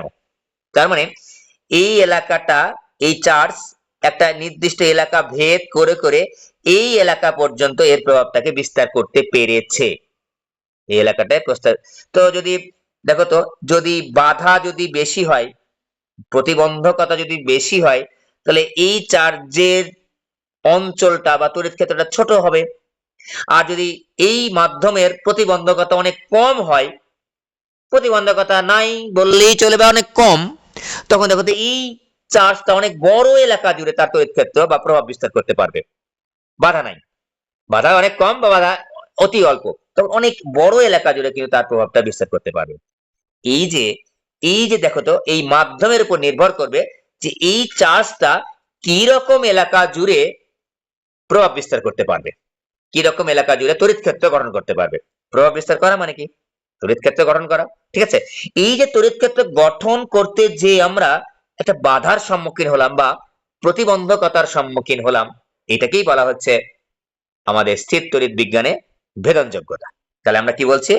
তড়িৎ ক্ষেত্র গঠন করতে যে আমরা যে বাধার সম্মুখীন হই, প্রতিবন্ধকতার সম্মুখীন হই, সেটাকেই বলবো আমরা হচ্ছে ভেদনযোগ্যতা। তার মানে যত বেশি, যত বেশি প্রতিবন্ধকতার প্রতিবন্ধকতার হচ্ছে শিকার হচ্ছি আমরা, তখন সেটার ভেদনযোগ্যতা তত বেশি। আর যত কম হচ্ছে তখন ভেদনযোগ্যতা কম। এখন খেয়াল করো তো, তো আমি যদি এখন তোমাকে বলি যে শূন্য মাধ্যমে প্রতিবন্ধকতা বেশি হবে তড়িৎ ক্ষেত্র গঠনে, নাকি অন্য মাধ্যমে বেশি হবে? কমন সেন্স আমাদেরকে বলে না, শূন্য মাধ্যমে স্যার বাধা খুবই কম। তার মানে কি, শূন্য মাধ্যমে প্রতিবন্ধকতা কম। তাই শূন্য মাধ্যমে যেহেতু প্রতিবন্ধকতা কম, তাই শূন্য মাধ্যমে বলের পরিমাণটা হবে হচ্ছে বেশি। বুঝতে পারছি? শূন্য মাধ্যমে যেহেতু প্রতিবন্ধকতা কম, সেহেতু শূন্য মাধ্যমে ভেদনযোগ্যতার পরিমাণটা হবে হচ্ছে কি, বলের পরিমাণটা বেশি হবে, আর ভেদনযোগ্যতার পরিমাণটা হচ্ছে, ঠিক আছে, প্রতিবন্ধকতার পরিমাণটা হচ্ছে কম হবে। খেয়াল করো, আমি যদি লিখি আবারও এ ফিজিক্যাল টু 1 ভাগ, তাহলে আমি একটু এখানে বোঝাতে সক্ষম হবো আশা রাখছি, যে Q1 Q2 divide by R square, বা এ ফিজিক্যাল টু 1 ভাগ 4 pi epsilon Q1 Q2 divide by হচ্ছে আর স্কোয়ার। খেয়াল করে দেখো, এটা শূন্য মাধ্যমে ভেদনযোগ্যতা, মানে শূন্য মাধ্যমে প্রতিবন্ধকতা, এপসিলন মানে কি অন্য কোনো মাধ্যমে প্রতিবন্ধকতা। আবার আগেই বলেছি ভেদনযোগ্যতা বলতে আমরা বোঝাচ্ছি কোনো মাধ্যমে তড়িৎ ক্ষেত্র গঠন করতে যে আমরা যে বাধার সম্মুখীন হই সেটাকেই ভেদনযোগ্যতা বলা হচ্ছে। তাহলে এখন বলি যে শূন্য মাধ্যমে প্রতিবন্ধকতা বেশি না কম? কম। দেখো তো এপসিলন নট এর মান তাহলে কম না বেশি? অবশ্যই তোমার এপসিলন নট এর মান হচ্ছে, দেখো তো আবার বলি, শূন্য মাধ্যমে প্রতিবন্ধকতা কম। তাহলে দেখো তো এই যে এই সরি এটা এখানে আবার ফোটা হয়ে গেল। আমি যদি একটু এটা কেটে দিয়ে আবার লিখি, এটা কেটে দিয়ে আবার লিখি, তো কমন সেন্স বলতে আমাকে যে epsilon epsilon not smaller then epsilon.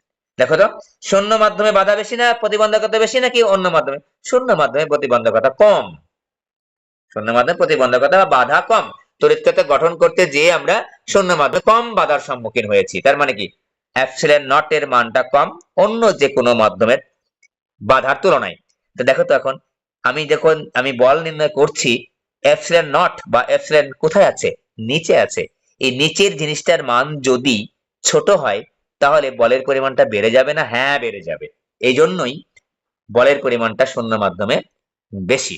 তার মানে শূন্য মাধ্যমে প্রতিবন্ধকতা কম, তার মানে এপসিলন নট এর মানটা অন্য মাধ্যমের তুলনায় কম। তাহলে আমি এখন বলতে পারছি শূন্য মাধ্যমের ভেদন যোগ্যতা বা প্রতিবন্ধকতা তড়িৎ ক্ষেত্র গঠনে অন্য মাধ্যমের তুলনায় হচ্ছে কম, এই জন্য শূন্য মাধ্যমে বলের পরিমাণটা বেশি। একেবারে ডিটেলস করে বললাম, কিন্তু না বোঝার কোনো কারণ নেই, ঠিক আছে? তাই ভেদন যোগ্যতার সংজ্ঞা কি দিব? ভেদন যোগ্যতার সংজ্ঞা দিব কোনো মাধ্যমে বা কোনো স্থানে তড়িৎ ক্ষেত্র গঠনে যে প্রতিবন্ধকতার সম্মুখীন হতে হয় তাকেই ওই মাধ্যমের কি বলা হয়? ভেদনযোগ্যতা বলা হয়। তো শূন্য মাধ্যমের ভেদনযোগ্যতার মান 1 ধরে নেওয়া হয়। শূন্য মাধ্যমে এপসিলন নট ধরে নেওয়া হয়, মানে এইটার সাপেক্ষে অন্যটাকে পরিমাপ করা হয়। 1 2 3 1, 2 হলে কি দ্বিগুণ, 3 হলে কি 3 গুণ, 4 হলে কি 4 গুণ, এরকম, ঠিক আছে?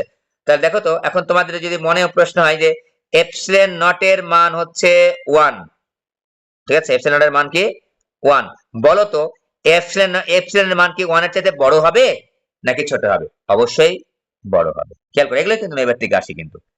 তাহলে অন্য মাধ্যমে যেহেতু এপসিলন এর মান এপসিলন নট এর তুলনায় বেশি, তাই বলের পরিমাণটা কমে যায়। এখানে এম একটু লিখি, ওকে? বুঝতে পেরেছো? তাহলে দেখো তো কে ইজ গ্রেটার দেন এভাবেই কিন্তু 1 এর চাইতে বড় হয়, ওকে?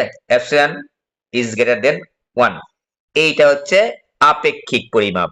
যে এপসিলন এটার সাপেক্ষে শূন্য মাধ্যমের প্রতিবন্ধকতার সাপেক্ষে অন্য মাধ্যমের প্রতিবন্ধকতা তড়িৎ ক্ষেত্র গঠনের প্রতিবন্ধকতা পরিমাপ করা হয়। তাই এটাকে ধরে নেওয়া হয় মনে মনে 1, এটাকে মনে মনে 1 ধরে নেওয়া হয়। এবার মনে করো না যে স্যার এইটার হচ্ছে এপসিলন নট এর মান কি আসলে 1? না, এপসিলন নট এর মান কিন্তু হচ্ছে 8.854, এপসিলন 8.854, ঠিক আছে? তাহলে এখন খেয়াল করে দেখো তো ওই 8.854 ইজিক্যাল টু, যে এটাকে আসলে 8.854 গুণ 10 টু দি পাওয়ার -12, এইটাকে মনে মনে 1 ধরে নেওয়া হয়।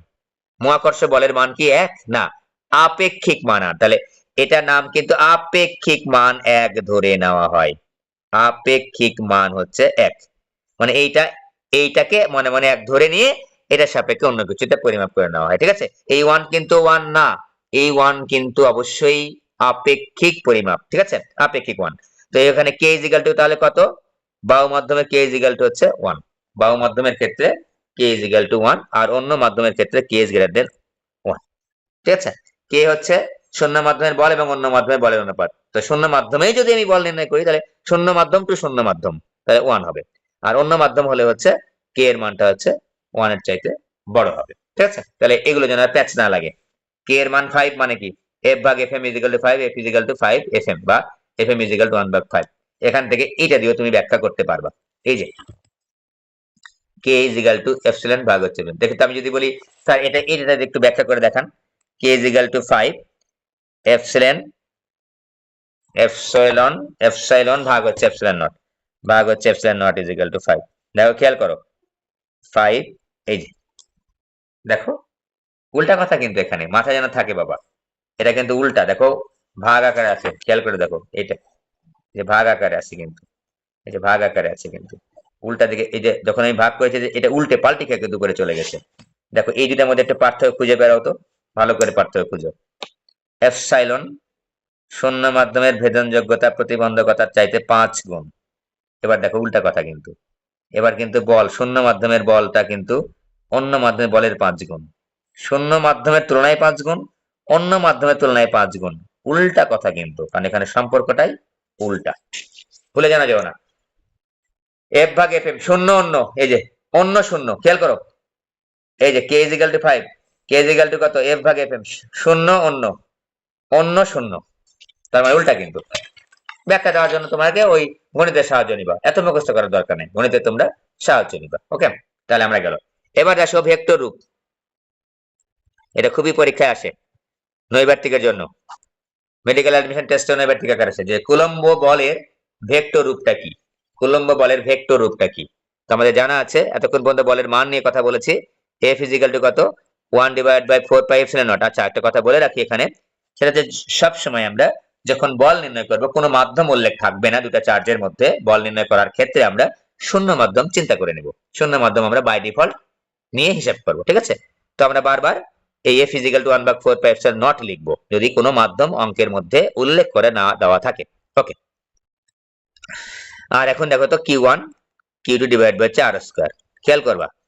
তো এখন আমি বললাম যে আমি ভেক্টর রূপে লিখতে চাই, এই যে ভেক্টর রূপ। তো আমরা ভেক্টরে কি পড়েছিলাম, মনে থাকার কথা, মনে না থাকলে একটু মনে করে নাও, Q1 Q2 divide by R square into ইটা ভেক্টর দিলাম। আমাদের জানা আছে যে কোনো একটা ভেক্টর, কোনো একটা মানের সাথে, ভেক্টরের মানের সাথে যদি আমরা ইটা ভেক্টর বা একক ভেক্টর গুণ করি, তাহলেই আমরা ওই ভেক্টরের মান পেয়ে যাই, ওই ভেক্টরের সরি দিক পেয়ে যাই। তো বলের তো দিক আছে, কুলম্ব বলে হ্যাঁ দিক আছে, তো দিক, তো আমি এতক্ষণ মান হিসাব করলাম, তো মান যদি হিসাব করি তাহলে আমি দিক কিভাবে এটাকে কনভার্ট করে নিব। তো মান থেকে দিক পাওয়ার উপায় কি, অবশ্যই একটা একক ভেক্টর গুণ করতে হবে। দেখো আমি যদি বলি যে একটা বস্তুর বেগ হচ্ছে 5 মিটার/সেকেন্ড, বেগের মান কত, খেয়াল করো, বেগের মান বললাম যে 5 মিটার/সেকেন্ড, 5 মিটার/সেকেন্ড। তা আমি তো এটা বলতে পারবো না কোন দিকে, বেগের একটা মান এটা কিন্তু উত্তর দক্ষিণ পূর্ব পশ্চিম উপরে নিচে বিভিন্ন দিকে হতে পারে। এবার বললাম যে একটা বেগের মান বা বেগ হচ্ছে বললাম যে 5 i মিটার/সেকেন্ড, খেয়াল করে দেখো 5i, আই কিন্তু একক ভেক্টর কিন্তু। এবার কিন্তু আমি স্পেসিফিক ভাবে বলতে পারছি, স্পেসিফিক ভাবে বলতে পারি, দেখো তো 5 এর সাথে আমি কি গুণ করেছি, একটা একক ভেক্টর গুণ করেছি। যখনই আমি একটা মানের সাথে, একটা ভেক্টরের মানের সাথে একটা একক ভেক্টর গুণ করছি, তখনই কিন্তু আমি পেয়ে যাচ্ছি ওই ভেক্টরের দিক পেয়ে যাচ্ছি। এখানে বেগ ভেক্টরের মান কত ছিল, 5 মিটার/সেকেন্ড। এটার সঙ্গে আমি যখন আই গুণ করে দিলাম, একক ভেক্টর আই ক্যাপ গুণ করে দিলাম, তখনই কিন্তু এটা ভেক্টর রাশিতে রূপান্তরিত হয়ে গেছে। এবার কিন্তু আমি মান দিক দুটাই বলতে পারতেছি। কি রকম বললাম যে বেগের মান কত, 5 মিটার/সেকেন্ড, কোন দিকে, এক্স অক্ষ বরাবর। তো এখন তো আমরা এই বলের মান তো এক্স অক্ষ, ওয়াই অক্ষ, জেড অক্ষ বলতে পারবো না আপাতত। ইন জেনারেল কি বলবো, দিক আছে, কোন দিক আছে সেটা পরে দেখতেছি। সে দিক প্রকাশ করবে কে, একটা একক ভেক্টর, সেটার নাম কি, যে কোনো মাথার উপর টুপিওয়ালা জিনিস। এই যে টুপিওয়ালা জিনিস সাধারণত আমাদের একক ভেক্টরের সাধারণভাবে প্রকাশ করার জন্য মাথার উপর ইটা ক্যাপ ব্যবহার করা হয়, ইটা ক্যাপ আমরা ব্যবহার করে থাকি। এই গেল, তাহলে ইটা ক্যাপটা কি হয়, এই ইটা ক্যাপ হলো বলের দিক, বলের বা কুলম্ব বলের দিক প্রকাশ করে, দিক প্রকাশ করে, ঠিক আছে। ভেক্টর সব জায়গায় লাগবে, ভেক্টর প্রকাশ করে। তো এখন এটাকে যদি আরো একটু ইলাবোরেশন করে লিখি, দেখো তো Q1 Q2 divide by R square into, খেয়াল করো তো এখানে ইটা ভেক্টর, ইটা ভেক্টর মানে কি, একক ভেক্টর। একক ভেক্টর মানে কি আমরা শিখেছি ভেক্টর চ্যাপ্টারে, একক ভেক্টরের মান হচ্ছে, এগুলো কিন্তু নৈর্ব্যক্তিক শেখাচ্ছি, ইম্পর্টেন্ট কিন্তু। এত কথা বলে কিন্তু নৈর্ব্যক্তিক পড়াচ্ছি, মাথায় রাখো, এতগুলা কথা বলে নৈর্ব্যক্তিক পড়াচ্ছি বেসিক্যালি, এগুলো নৈর্ব্যক্তিক আকারে কিন্তু পরীক্ষায় আসে, ঠিক আছে। আমি যখন পড়ানো শেষ করবো কোনো একটা টপিক, দেখবো ওই টপিকের রিলেটেড যে নৈর্ব্যক্তিক প্রশ্নগুলো আছে প্রায় কভার হয়ে গেছে। দুই একটা জিনিসটা আবার নৈর্ব্যক্তিকে তো এমসিকিউ এর জন্য মুখস্থ করতে হয়, কিছু কিছু জিনিস মুখস্থ করতে হয়, ঠিক আছে, সেটা আলাদা ব্যাপার। কিন্তু টপিক রিলেটেড যে প্রবলেম গুলা তোমার মনে করো বেসিক থেকে করা যাবে, আমার মনে হয় যে পুরোপুরি কভার হয়ে যাবে, ঠিক আছে। এবার দেখো তো ইটা ভেক্টর, যে কোনো একক ভেক্টর মানে কি, একক ভেক্টর মানে হচ্ছে কোন ভেক্টরকে ওই ভেক্টরের মান দ্বারা ভাগ করা, কোন ভেক্টরকে ওই ভেক্টরের মান দ্বারা ভাগ করা, এটা সবাই জানি আমরা, সেই প্রথম থেকে পড়ছি, কোন ভেক্টরকে সেই ভেক্টরের মান দ্বারা ভাগ করা। তো এখানে ভেক্টর বলতে কি আছে, এখানে ভেক্টর কি, এই চার্জ কি কোনো ভেক্টর নো, এই চার্জ কি কোনো ভেক্টর নো, একটা জিনিস খালি ভেক্টর এখানে প্রকাশ করা যেতে পারে, সেটা হচ্ছে সরণ ভেক্টর। সরণ ভেক্টর বলের দিক কোন বরাবর? এই রেখা বরাবর। এই রেখা বরাবর মানে কি একটা সরণ আছে, সরণ আছে, সরণ ভেক্টর। দেখো আমি যদি এখানে একটা চিত্র দেখাই, এই যে Q1 Q2 এই যে দূরত্বটা, Q1 Q2 এই যে দূরত্বটা, এটা কিন্তু একটা সরণকে সরণ ভেক্টর রূপে প্রকাশ করা যেতে পারে। তো এখানে সরণ ভেক্টর, তাহলে আমি যদি বলি যে সরণ ভেক্টর বুঝলাম, তাহলে একক ভেক্টর, সরণ ভেক্টর একক ভেক্টর কি? এই যে আর ভেক্টর ভাগ হচ্ছে আর ভেক্টরের মান। কোন ভেক্টরকে ওই ভেক্টরের মান দ্বারা ভাগ করলে একক ভেক্টর পাওয়া যায়। যাদের আগে জানা নেই তারা এখন একটু জেনে নাও, বা যাদের মনে নাই, জেনেছিল আগে এখন মনে করতে পারছো না, তারা একটু জেনে নাও। কোন ভেক্টরকে ওই ভেক্টরের মান দ্বারা ভাগ করলে পাবো আমরা একক ভেক্টর। তাহলে আমি যদি এখানে একটু বসিয়ে দিই যে একক ভেক্টর ইজ ইকুয়াল টু, এখানে আর ছাড়া অন্য কোনো ভেক্টর রূপে প্রকাশ করার কিছু নেই। চার্জ কখনোই ভেক্টর না, ঠিক আছে। সরণ এখানে যে দূরত্ব, দূরত্ব বা সরণ, দূরত্বকে আমরা সরণ রূপে প্রকাশ করতে কিন্তু পারি আমরা, তাই না? দেখো এবার সরণ মানে কি? নির্দিষ্ট দিকে দূরত্ব না? এই যে Q1 চার্জ থেকে Q2 চার্জের দিকে, অথবা Q2 চার্জ থেকে Q1 চার্জের দিকে। আমরা আগেই বলেছি যে বলের দিকটা হচ্ছে কি, যে বলের দিকটা হচ্ছে এই দুইটা চার্জের সংযোজক সরল রেখা বরাবর। বলেছি কিনা মনে নেই, আরো একবার বলে নিচ্ছি যে এই দুইটা চার্জের যে বলটা, মধ্যবর্তী বলটা, সেই বলের দিকটা হচ্ছে প্রথম বা দ্বিতীয় চার্জ থেকে, একটা চার্জ থেকে অন্য চার্জের যে সংযোজক সরল রেখা বরাবর হবে। তো এখন খেয়াল করে দাও, এখান থেকে এখানের দিকে তার মানে কি? সরণ। Q2 থেকে Q1 এর দিকে মানে কি? সরণ। নির্দিষ্ট দিকে দূরত্ব মানে কি? সরণ। তো এটাকে আমরা সরণ ভেক্টর রূপে প্রকাশ করতে পারি। এই দূরত্বটাকে, এই আর দূরত্বটাকে আমরা সরণ ভেক্টর রূপে প্রকাশ করতে পারি। ওকে, তাহলে এই যে সরণ ভেক্টর, এই যে সরণ ভেক্টরের মান, মান মানে শুধুমাত্র আর, এখানে লিখে ফেলছি। ওকে, দেখতে কিন্তু একটু অন্যরকম মনে হবে, কিন্তু এইটাই কিন্তু ভেক্টর রূপ, divide by R cube into R vector. খেয়াল করো, যখন আমি এটা ভেক্টর নিচ্ছি আর স্কয়ার, যখন আমি আর কিউব নিচ্ছি নিচে, তখন কিন্তু আর ভেক্টর উপরে। এটা সরণ ভেক্টর। কোনটা? প্রথম ভেক্টর বা দ্বিতীয় ভেক্টর থেকে অন্য ভেক্টরের দিকে, প্রথম চার্জ থেকে দ্বিতীয় চার্জের দিকে, অথবা দ্বিতীয় চার্জ থেকে প্রথম ভেক্টরের দিকে যে দূরত্বটা নির্দিষ্ট দিকে, সেই দূরত্বটাকে আমরা বলছি সরণ ভেক্টর। ক্লিয়ার? এটা গেল আমাদের ভেক্টর রূপ। তো বুঝতে পেরেছি আমরা, আশা রাখি। অনেকগুলা কথা বলে কিন্তু ভেক্টর রূপটা পড়ানো হলো, কারণ এই ভেক্টর রূপটা আরো অনেক বল আছে সেখানে আমাদের লাগবে। আরো অনেক বল আছে, মহাকর্ষ বল আছে না, ওখানেও কিন্তু আমাদের লাগবে ফার্স্ট পার্টে। তাই আমরা কিন্তু এরকম করে দেখালাম, ঠিক আছে। আর অনেক জায়গায় যে বলগুলো আছে সেই বলের ক্ষেত্রে আমাদের এইরকম দিকটা কিন্তু লাগবে আমাদের। ওকে, এবার বললাম যে বল তো নির্ণয় করা হয়ে গেল, সূত্র পেলাম, একটা জিনিস কিন্তু ক্লিয়ার হলো এখানে। শূন্য মাধ্যমে দুটা চার্জের মধ্যবর্তী বলের পরিমাণ সবচাইতে বেশি, অন্য মাধ্যমে বলের পরিমাণটা শূন্য মাধ্যমের তুলনায় কম। আরো একটা জিনিস আমরা এখানে শিখে ফেললাম, সেটা হচ্ছে দুইটা চার্জের মধ্যবর্তী বল কিন্তু আমরা একসাথে নির্ণয় করছি কুলম্বের সূত্রে। আমার দুইটা চার্জের কিন্তু, তিনটা চারটা চার্জের সূত্র কিন্তু না, এটা জাস্ট দুইটা চার্জের মধ্যবর্তী বল কিন্তু আমরা নির্ণয় করতে পারি একই সাথে। অনেকগুলা চার্জ থাকলে, তাহলে অনেকগুলা চার্জ থাকলে কি করবো স্যার? হ্যাঁ, এটা একবার পড়বো। এই যে এখানে একটা চার্জ আছে Q1, এখানে একটা চার্জ আছে মনে করো Q2, এখানে একটা চার্জ আছে মনে করো Q3, এখানে একটা চার্জ আছে মনে করো Q4। তো ঠিক আছে, বিভিন্ন রকম চার্জ আছে, চারটা চার্জ আছে। প্লাস মাইনাস আমি দিচ্ছি না এখন, প্লাস মাইনাস আমি দিচ্ছি না, প্লাস মাইনাস আমি দিচ্ছি না। তাই বললাম যে এই এ বিন্দু আছে, এখানে এ দাও, এটা বি দাও, এটা সি দাও, ডি দাও। চারটা চার্জ মনে করো, ফর এক্সাম্পল চারটা, ঠিক আছে। চারটা চার্জ দিলাম। আমি বললাম যে ও বিন্দুতে, এই এটা কিন্তু র্যান্ডমলি নিয়েছি চারটা চার্জ। আমি বললাম যে ও বিন্দুতে বল নির্ণয় করো, ও বিন্দুতে বল নির্ণয় করো। ও বিন্দুতে কে আছে? একটা চার্জ বসে আছে মনে করো কিউ। আমি বললাম যে কিউ চার্জের উপর ক্রিয়াশীল বল কত। এই চারটা চার্জ মনে করে নিচ্ছি আমরা যে এই যে কিউ চার্জটা এই যে এখানে আছে, এটা কিন্তু মাঝখান টাচখান না, একটা বিন্দুতে আছে। এই চার্জের চারিদিকে এই চারটা চার্জ আমরা স্থাপন করেছি। ধরে নিচ্ছি আমরা যে এই কিউ চার্জের তড়িৎ ক্ষেত্রের মধ্যেই এই Q1 Q2 Q3 Q4 এই চারটা চার্জ আছে। ওকে, তাহলে আমি এখন বললাম যে কিউ চার্জের উপর ক্রিয়াশীল বল কত। খেয়াল করবা, কিউ চার্জের উপর, ইম্পর্টেন্ট কিন্তু, ক্রিয়াশীল বল, যেটাকে আমরা আরো একটা বলছি যে হচ্ছে যেটা হচ্ছে বলের উপরিপতন নীতি। বলের উপরিপতন নীতি, বলের উপরিপাতন নীতি।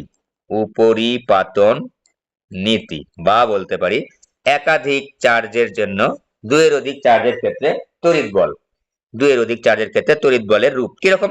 তো দেখো তো, এই Q1 চার্জের জন্য ও বিন্দুর চার্জটি একটা বল অনুভব করবে, নাম দিলাম মনে করো F1, ঠিক আছে।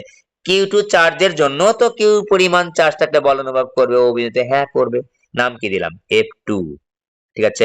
এটার নাম কি দিবা, সিমিলারলি F3 দিলাম, এটার নাম দিলাম হচ্ছে F4। কথা ক্লিয়ার?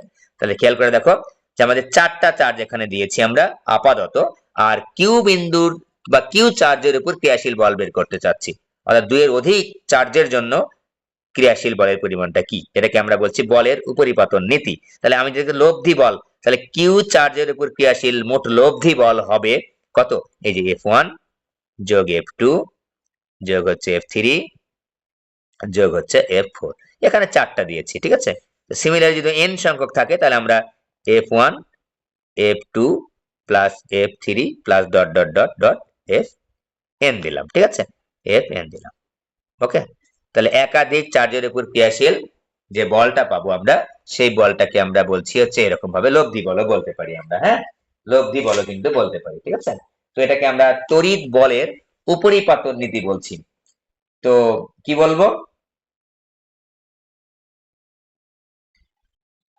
যে এই একটা চার্জের উপর অনেকগুলো চার্জের বা দুইয়ের অধিক চার্জের যে ক্রিয়াশীল বলটা আছে, সেই ক্রিয়াশীল বলগুলোর লব্ধি হবে হচ্ছে এই যে এই মোট বলটা, ঠিক আছে।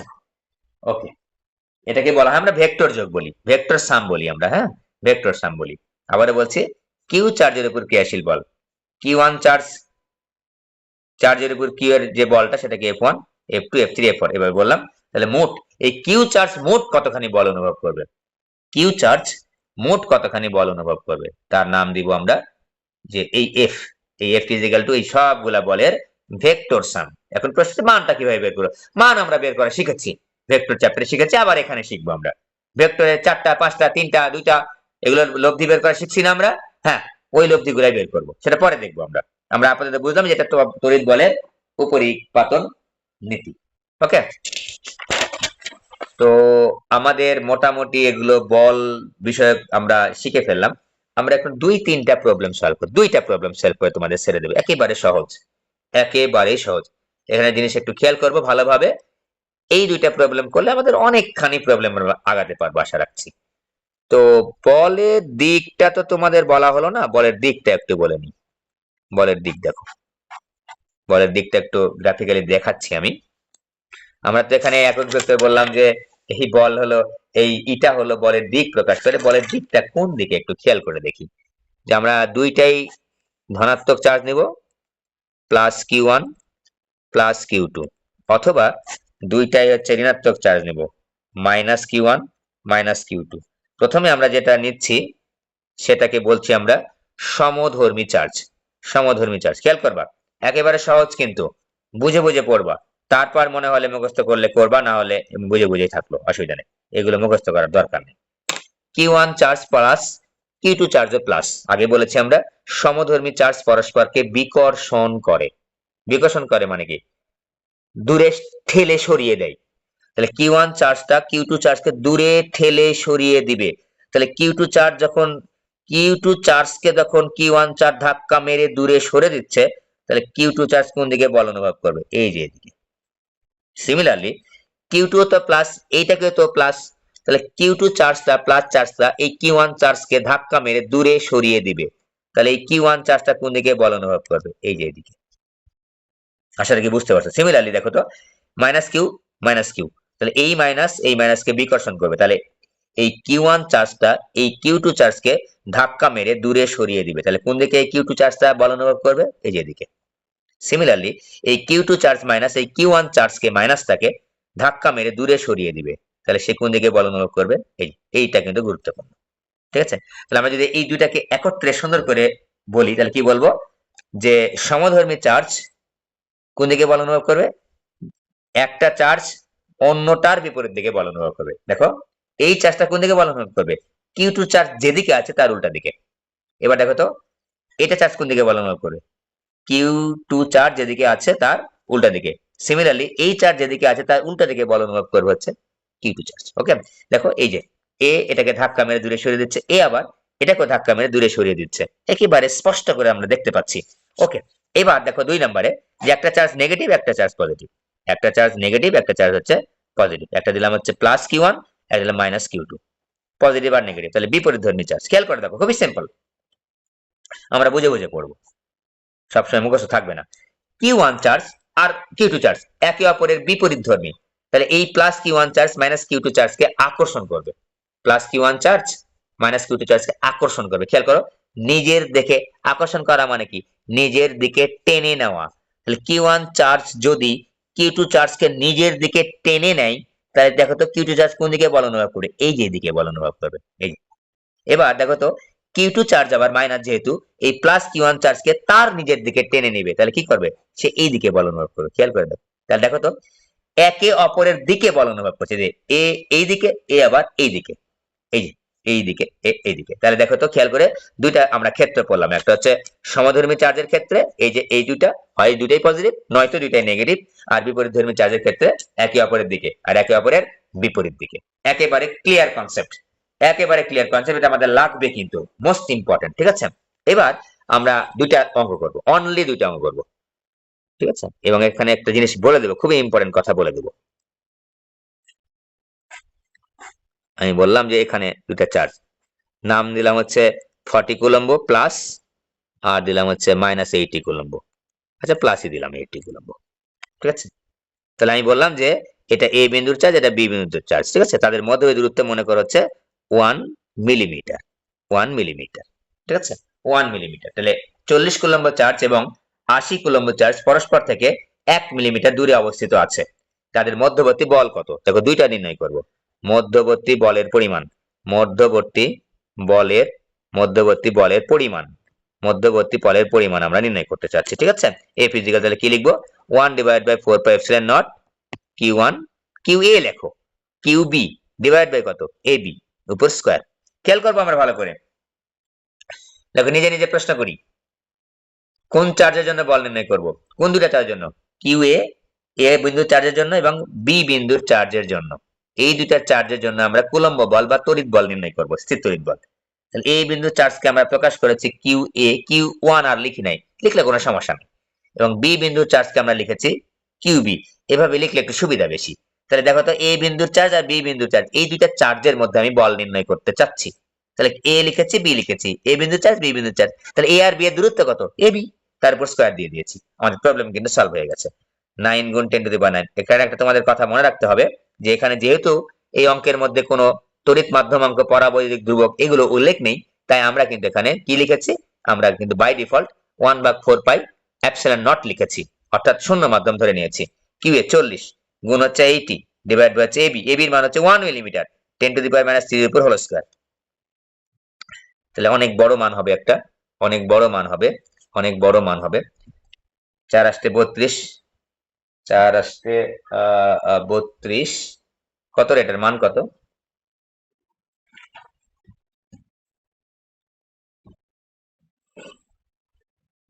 মান কত বলো দেখি। আচ্ছা, এটা মান কত হচ্ছে, 4 আসতে 32, 9 দুগুণ 18, কত হয় দেখো দেখি।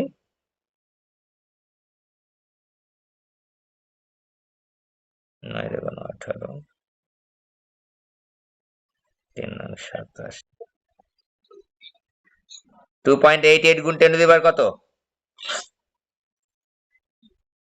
19। আচ্ছা যাক, তোমার হিসাব নিকাশ করবা। দেখো আমি এখন আপনি খেয়াল করো, আমি কিন্তু জাস্ট দুইটা চার্জের মধ্যবর্তী বল নির্ণয় করেছি, দুইটা চার্জের মধ্যবর্তী কিন্তু বল নির্ণয় করেছি, অনলি দুইটা চার্জের মধ্যবর্তী বল নির্ণয় করেছি, বল এত। এখন প্রশ্ন, স্যার এটা আকর্ষণ বল না বিকর্ষণ বল, অবশ্যই বিকর্ষণ বল।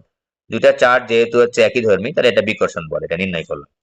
এইটা এখন দেখো তো, এ বিন্দুতে বলের দিক কোনটা, এখন কিন্তু বলের দিক আমি বলতে পারছি না, কোন বিন্দুর চার্জ কোন দিকে বল অনুভব করবে সেটা তো আমি বলি নাই।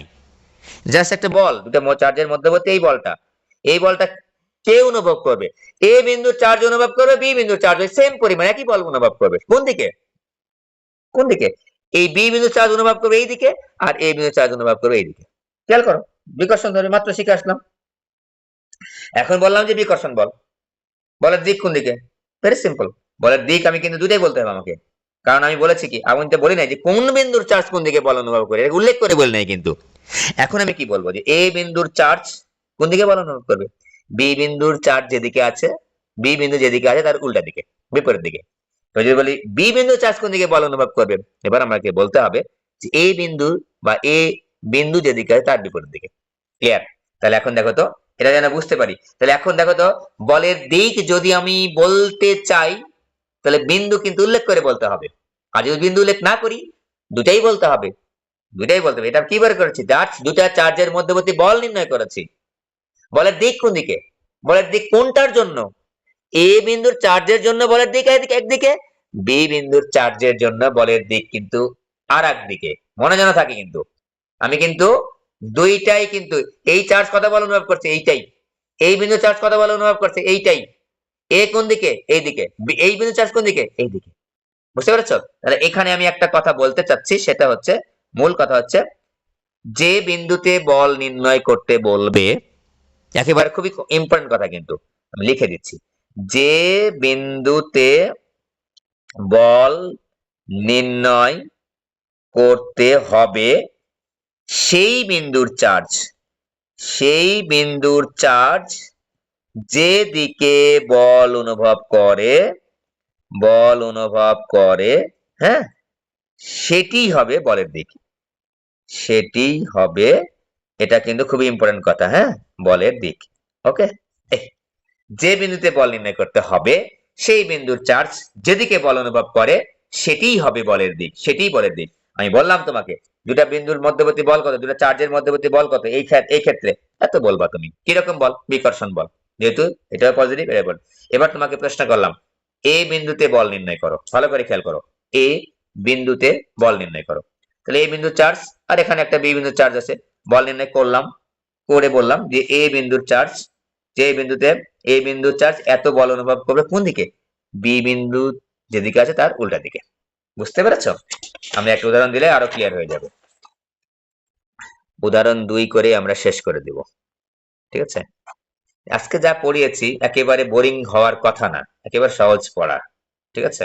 তো এইটা ভালোভাবে পারলে, এই যে অঙ্কটা এখন করবো, তাহলে তোমাদের বল বিষয়ক আর অঙ্ক আটকাবে না। আর বল তোমার আটকালো না মানে কি?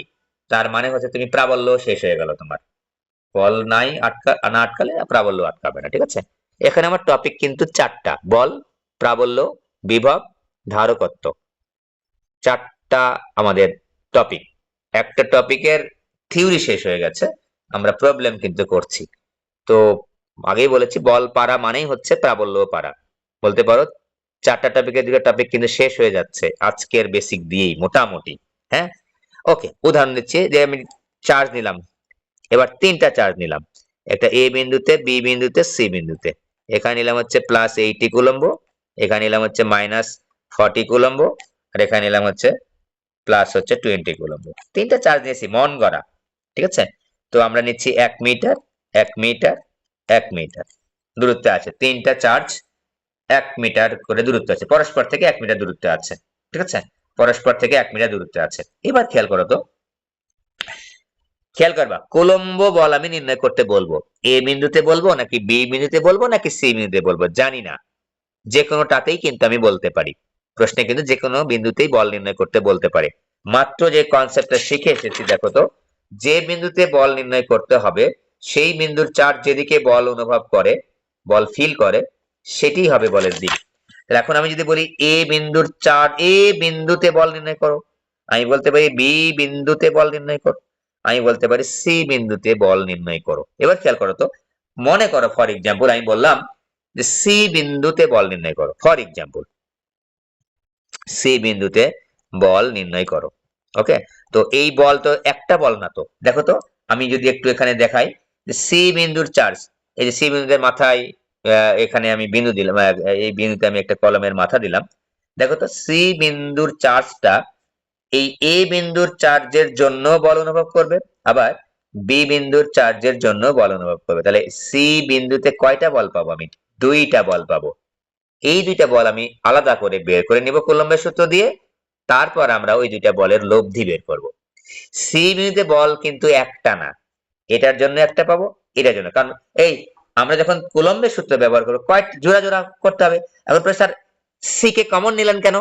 সি কে কমন পয়েন্ট নিলাম এই কারণেই যে সি বিন্দুতে বল নির্ণয় করতে বলেছি, তাই সি আর এ বিন্দুর চার্জের জন্য একটা বল পাবো, সি আর বি বিন্দুর চার্জের জন্য একটা বল পাবো।